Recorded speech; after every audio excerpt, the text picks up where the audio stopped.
اللہ پاک قرآن میں فرماتا ہے، بے شک مشکل کے ساتھ آسانی ہے، اور ایک جگہ فرماتا ہے، بے شک اللہ توکل کرنے والوں سے محبت کرتا ہے۔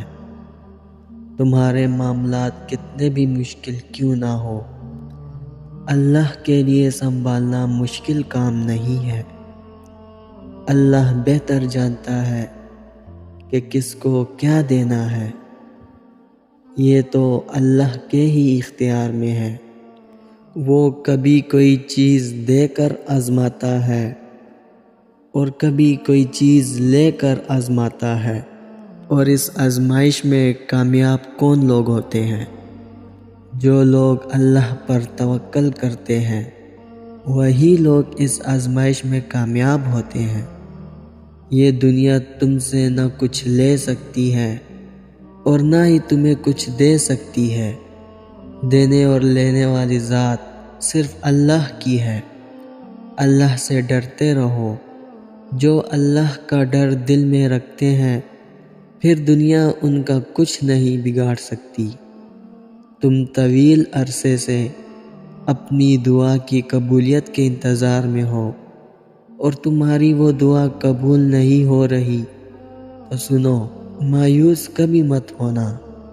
کون سا ایسا کام ہے جو میرا رب نہیں کر سکتا؟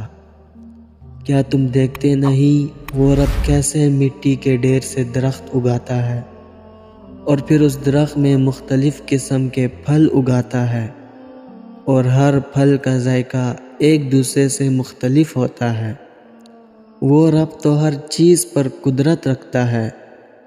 اس نے دعا کی توفیق دی تو سمجھ جاؤ وہ قبول بھی کرے گا۔ وہ تو کہتا ہے، مانگو مجھ سے، میں تمہاری دعائیں قبول کروں گا۔ جب تمہارے دکھ زیادہ ہو جاتے ہیں، تمہیں چین نہیں ملتا، تو یاد رکھو، تہجد تمہارے ہر دکھ کو مٹانے کی طاقت رکھتی ہے۔ تہجد تو اللہ سے کن کہلوانے کی طاقت رکھتی ہے۔ تہجد بہت مشکل عبادت ہے، اسی لیے اللہ کے نزدیک بہت لاڈلی بھی ہے۔ تہجد کے وقت جب تم اللہ کے سامنے کھڑے ہوتے ہو نا، تو وہ رب تمہیں دیکھ رہا ہوتا ہے۔ ان ٹھنڈ راتوں میں اللہ کے آگے جھکنا اور اس سے باتیں کرنے میں جو مزہ ہے، وہ اور کسی چیز میں نہیں۔ تہجد تو انسان کے مقدر کو بدل دیتی ہے۔ اگر تمہیں کوئی دعا تہجد تک لے آئی ہے، تو مطمئن ہو جاؤ، وہ دعا ضرور قبول ہو کر رہے گی۔ تہجد کے وقت تم اپنا گرم بستر چھوڑ کر اس رب کے سامنے کھڑے ہوتے ہو، تو وہ رب پھر کیسے تمہیں مایوس کر سکتا ہے؟ جب تک تمہارا دل چاہے اس رب سے مانگتے رہو، وہ رب تمہیں نوازتے نوازتے نہیں تھکے گا۔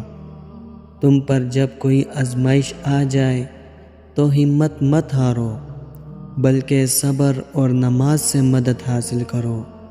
کبھی کبھی ہم اللہ سے وہ چیزیں مانگتے ہیں جو ہمارے نصیب میں نہیں ہوتی، کیونکہ ان چیزوں کے ملنے کا راز اللہ پاک نے دعاؤں میں چھپا رکھا ہوتا ہے، تاکہ ہم دعاؤں کے ذریعے سے اس چیز کو اپنی قسمت میں لکھوا سکیں۔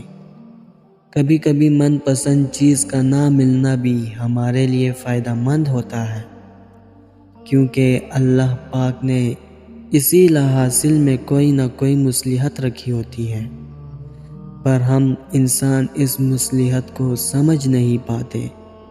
اور اگر ہم اللہ کی مصلحت کو سمجھ جائیں تو ہم ہر اس چیز پر شکر کریں گے جو اللہ نے ہم سے لے لی ہے۔